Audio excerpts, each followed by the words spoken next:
The most trending Savoy discone ice cream নিয়ে আমিও চলে এসেছি। আমার সাথে আমার কিটেনও আইসক্রিম দেখে খুবই এক্সাইটেড। আপনারা যারা এই আইসক্রিমটার প্রাইস এখনও জানেন না তাদের জন্য বলে দিচ্ছি, এই আইসক্রিমটার ফুল বক্স প্রাইস হচ্ছে 600 অ্যান্ড ওয়ান পিসের প্রাইস হচ্ছে 100 টাকা। চলুন তাহলে দেখে আসি প্রাইস অনুযায়ী আইসক্রিমটা ওয়ার্থ ইট কিনা। ফার্স্টেই আইসক্রিমটা খুললে দেখতে পারবেন একটা থিক লেয়ার চকলেটের সাথে আছে হানিকমস, আর নিচের লেয়ারে আছে কফি ফ্লেভার্ড আইসক্রিম।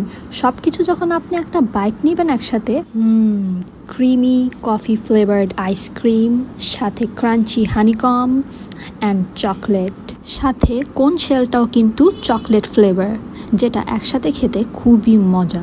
আইসক্রিমের মিডল পার্টটা জাস্ট দেখুন, দেখতেই কত সুন্দর, মাউথ ওয়াটারিং। এবার এই পার্টটা যে দেখতে পাচ্ছেন, এটা কিন্তু চকলেট না, ইটস মেল্টেড কফি। এই পার্টটা আমার ভালো লাগেনি, তিতা লেগেছে। And hair comes the chocolatey last layer, যেটা আমাদের সবার খুবই ফেভারিট। ওভারঅল আমার কাছে আইসক্রিমটা খুবই ভালো লেগেছে। আপনাদের কেমন লেগেছে?